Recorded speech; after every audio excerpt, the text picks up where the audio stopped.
ही नहीं बल्कि उसकी माँ भी थी, क्योंकि सोहन के जन्म के बाद उसकी माँ उसे छोड़कर चली जाती है।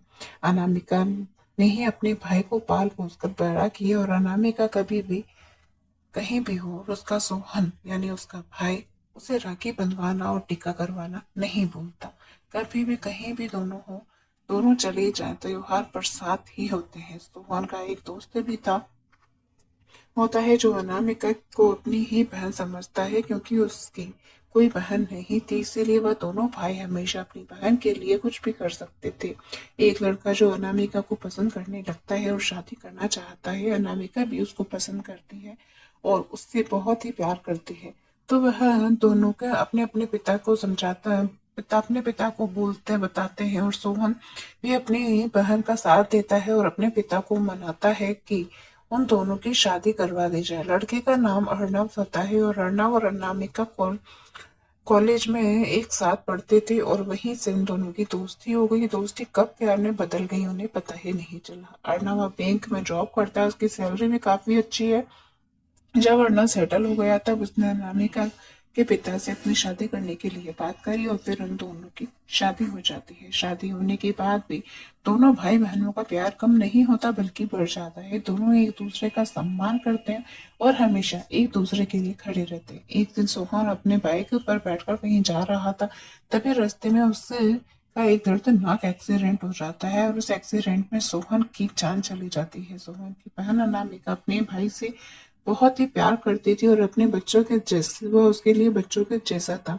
जब उसे भाई की मृत्यु का पता चलता है तो वह अपनी सुध बुध खो बैठती है, और अनामिका अपने भाई की मृत्यु के बाद वह पागल हो जाती है, और वह अपने बचपने में न जाने क्या क्या करती रहती है। कभी किसी को मारना, कभी कुछ करना, बच्चों की तरह जिद करना।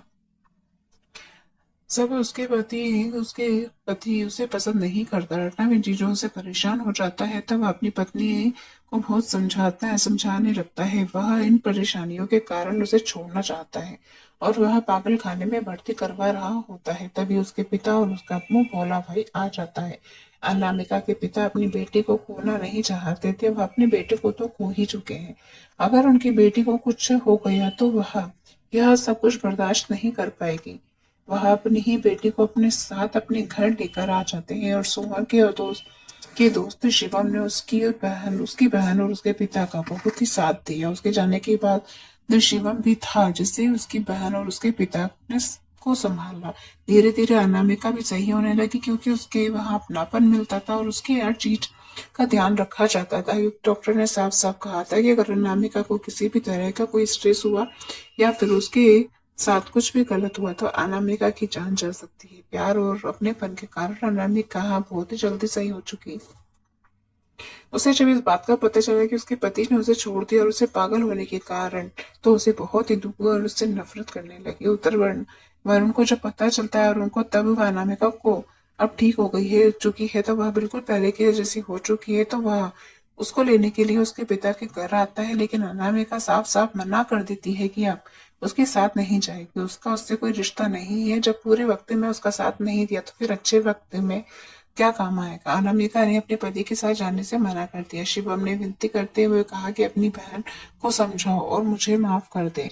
मेरे से बहुत ही बड़ी गलती हो गई है, मुझे अपनी गलती का पछतावा है। मैं तुम्हारे सामने हाथ जोड़कर बोलता हूँ कि तुम्हारी बहन अनामिका को समझाओ और मुझे माफ कर दे। मैं अनामिका को जब अब दोबारा ऐसा कुछ नहीं करूंगा, आगे से ऐसी कोई गलती नहीं करूंगा। अनामिका को उसके पिता और उसका भाई शिवम समझाते हैं, और वह अपने पिता और अपने भाई के बोलने पर उसे माफ कर देती है और उसके साथ वापस चली जाती है। आप सभी से यही पूछना चाहती हूँ कि अगर पति को कुछ हो जाता है तो पत्नी हमेशा उसकी सेवा करती है, उसका ध्यान रखती है, हर कार्य को पूरा करती है बिना किसी सवाल और जवाब के। पत्नी को अगर कुछ हो जाए और जिस कारण से वह अपने पति और बच्चों का ध्यान ना रख पाए, परिवार का ध्यान ना रख सके,